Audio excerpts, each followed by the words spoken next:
దేవుని బిడ్డలారా, మీరు సిగ్గుపడరు. శత్రువుల ముందు మీరు సిగ్గుపడిపోవడానికి దేవుడు మిమ్మల్ని వదిలివ్వడు. రోమియోలకు 10వ అధ్యాయం 11వ వాక్యాన్ని చదువుదామండి. ఆయన యందు విశ్వాసముంచు వాడెవడునూ సిగ్గుపడడని లేఖనము చెప్పుచున్నది. జీవితంలో కొన్నిసార్లు అపజయాలు, తిరస్కారాలు, అవమానాలు ఎదురవుతాది. మనం ప్రయత్నించినా ఫలితం కనిపించకపోవచ్చు. కానీ దేవుని వాక్యం మనకు ధైర్యం ఇస్తుంది. మీరు ప్రభు అయిన యేసును నమ్మినప్పుడు మీ కథ అవమానంతో ముగియదు. దేవుడు మీ బాధను సాక్ష్యంగా మార్చగలడు. ఈరోజు మీరు ఎదురు చూస్తున్నట్లయితే మీ ఓటమి కాదు, దేవుడు మిమ్మల్ని గొప్పదానికి సిద్ధం చేస్తున్న సమయమని అర్థం చేసుకోండి. విశ్వాసముతో దేవుని సన్నిధిలో నిలబడండి.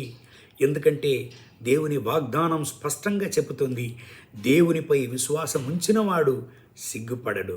కళ్ళు మూసి ప్రార్థన చేద్దామండి. మహోన్నతమైన ప్రభువా, నాతో ఏకీభవించి ప్రార్థన చేసి ఈ దేవుని బిడ్డల కొరకు ప్రార్థన చేస్తున్నాను.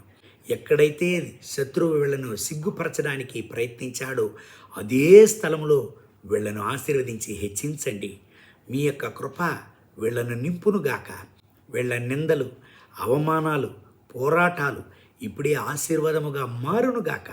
మీ కృపా సన్నిధితో మీ బిడ్డలను కూడా నింపి నడపండి. యేసయ్య నామములో తండ్రి, ఆమేన్, ఆమేన్.